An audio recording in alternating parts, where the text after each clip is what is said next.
लेकिन वित्त मंत्री महोदया बजट में महंगाई का मां भी नहीं बोलती हैं।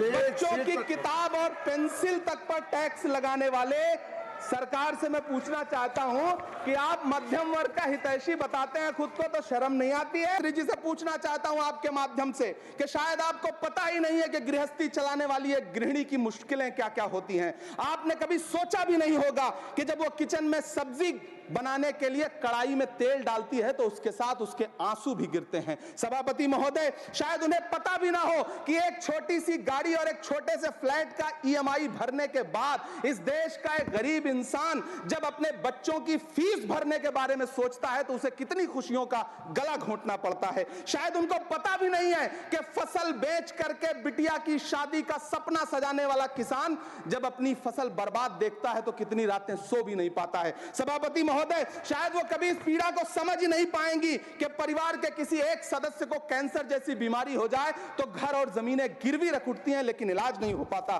सभापति महोदय, इसी देश की संसद में कभी स्वर्गीय सुषमा स्वराज जी ने कहा था कि जब देश की करेंसी गिरती है तब देश की प्रतिष्ठा गिरती है। एक तरफ कोलंबिया जैसा छोटा सा देश और उसके प्रधानमंत्री गुस्तावो पेत्रो खड़े हैं जो कोलंबिया के नागरिकों को हथकड़ी लगाकर लाने वाले जहाज को अमेरिका बैरंग वापस लौटा दे रहे हैं, और दूसरी तरफ हमारे प्रधानमंत्री जी खड़े हैं जो बेड़ी और हथकड़ी लगा करके लाए गए बेटों के अपमान पर एक शब्द नहीं बोल रहे हैं। सभापति महोदय, मैं इतिहास के पन्ने पलट रहा हूं, मुझे दो किरदार याद आ रहे हैं। एक तरफ निक्सन के 7वें बेड़े की धमकियों के सामने लोहे की तरह अडिग इंदिरा गांधी खड़ी हैं, तो दूसरी तरफ खुद ही नमस्ते ट्रंप का नारा लगाते हुए प्रधानमंत्री जी खड़े हैं। मेरे कानों में सुषमा स्वराज जी की आवाज गूंज रही है। बहुत कम बोलने वाले डॉक्टर मनमोहन सिंह ने बहुत ज्यादा बोलने वाले प्रधानमंत्री जी को जब देश की बागडोर सौंपी थी तो $1.58 का था, आज 85 से 87 के बीच में झूल रहा है।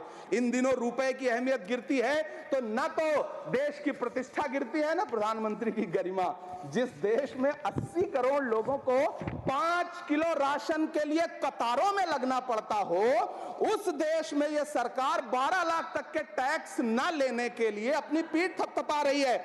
हुकूमत इस कदर आवाम पर एहसान करती है, ये आंखें छीनती है और चश्मे दान करती है। सभापति महोदय, महाराष्ट्र का भिवंडी हो, मालेगांव हो, इचलकरंजी हो, यूपी का बनारस हो, मुआयमा हो, मुबारकपुर हो, रांची का छोटा नागपुर हो, बिहार का भागलपुर हो, हर जगह बुनकरों की उम्मीदें तोड़ रही हैं लेकिन इस सरकार के पास उनके लिए कुछ भी नहीं है। मुरादाबाद का पीतल उद्योग, कानपुर का चमड़ा उद्योग, सहारनपुर का लकड़ी उद्योग, फिरोजाबाद का चूड़ी उद्योग, अलीगढ़ का ताला उद्योग, सब सरकारी प्लानिंग से तबाह हो रहे हैं।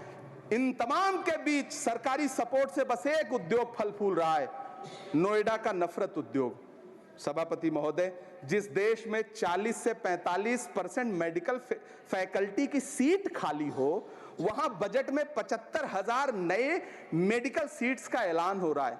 सरकार बहादुर, कम से कम इस देश के पढ़े लिखे युवाओं को तो मूर्ख समझना बंद करिए। वो अब तिजारती पहलू निकाल लेता है। पहले 7500 मेडिकल सीट्स बाद में बनाइएगा, पहले जो एम्स में 2161 पद खाली पड़े हैं उनको तो भर दीजिए। वो अब तिजारती पहलू निकाल लेता है। मैं कुछ कहूं तो तराजू निकाल लेता है। मैं इसलिए भी तेरे फन की कद्र करता हूं तो झूठ बोल के आंसू निकाल लेता है। सभापति महोदय, फिर झूठ आया है, मैं उसे मिथ्या कर दे रहा हूं। शायरी में बार बार आ जाता है, क्या करूं महोदय? काश ये बजट, सभापति महोदय, वो एक शब्द मैं मिथ्या कर दे रहा हूं सर, वो एक शब्द को हटा दीजिए। ध्यान रखें, ऐसे जो भी शब्द होंगे आपके वहां। सभापति महोदय, काश ये बजट बीपीएससी के पेपर लीक की शिकायत करने वाले नौजवानों पर बरसती हुई पुलिस के लाठियों पे, जख्मों पर मरहम लगा पाता। सभापति महोदय, पिछले 80 दिन से 70 साल का एक बुजुर्ग एमएसपी की लीगल गारंटी मांगता हुआ आमरण अनशन पे बैठा हुआ है। काश ये बजट किसान नेता जगजीत डल्लेवाल की टूटती हुई सांसों की पीड़ा सुन पाता। काश ये बजट प्रतियोगी परीक्षाओं की तैयारी के लिए दिल्ली, कोटा, पटना, अहमदाबाद जैसे शहरों में, इलाहाबाद जैसे शहरों में किताबों के साथ गल रहे युवाओं के सपनों को जिंदगी दे पाता।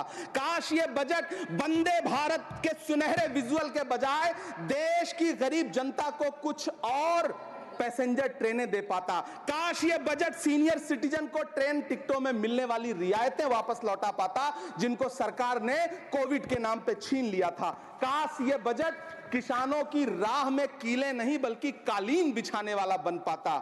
काश ये बजट सरकारी मालिकों को यह समझा पाता कि नेहरू को कोसने से अर्थव्यवस्था नहीं सुधरेगी, उसके लिए डॉक्टर मनमोहन सिंह साहब की अर्थ नीति अपनानी पड़ेगी।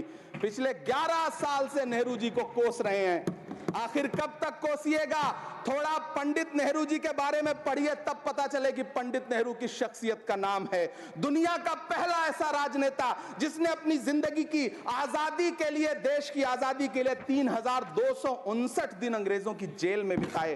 पंडित नेहरू एक ऐसे महान शख्स जिनके पिता पंडित मोतीलाल नेहरू, जिनकी बहन विजय लक्ष्मी पंडित, जिनके बहनोई पंडित रंजीत सीताराम, जिनकी बेटी इंदिरा गांधी, जिनके दामाद फिरोज गांधी, सब ने अंग्रेजों से लड़ते हुए स्वतंत्रता आंदोलन में जेल काटी। आप किस मुंह से उनकी लकीर छोटी करने की बात करते हैं? नहीं कर पाइएगा, 7 जन्मों में नहीं कर पाइएगा, क्योंकि जिस्म की मौत कोई मौत नहीं होती है। जिस्म मिट जाने से इंसान नहीं मर जाते, धड़कने रुकने से अरमान नहीं मर जाते, सांसें थम जाने से ऐलान नहीं मर जाते। जिस्म की मौत कोई मौत नहीं होती है। सभापति महोदय, मैं आपके सामने खड़ा होकर के एक बहुत छोटी सी कहानी सुनाना चाहता हूं कि महान बादशाह सिकंदर ने जब यूनान फतेह किया तो जीत का जश्न मनाने के लिए शहर की सड़कों पर निकला। तो उसने देखा कि पूरा शहर तो जश्न मना रहा है, एक फकीर सड़क के किनारे चादर तान के सो रहा है। सिकंदर को गुस्सा आया, घोड़े से उतरा, उस फकीर के पास गया और उसे सोता देख करके उसे जोर की एक लात मारी और लात मार के कहा कि क्यों रे फकीर, मैंने यूनान फतेह कर लिया, लोग जश्न मना रहे हैं और तू सो रहा है। उस फकीर ने उन्नीदी आंखों से सिकंदर को देखा और देख करके कहा कि शहर जीतना बादशाहों का काम है, लेकिन लात मारना तो गधे का काम है। सभापति महोदय, गरीब जनता को लात मारना बंद करिए। ये अमीरों के लिए बनाया गया बजट है, ये निराशाजनक बजट है। हम अमृतकाल सुनते आ रहे थे, ये अमृतकाल इतनी जल्दी समाप्त हो गया कि अब अमृतकाल का कोई नाम तक नहीं लेना चाहता है।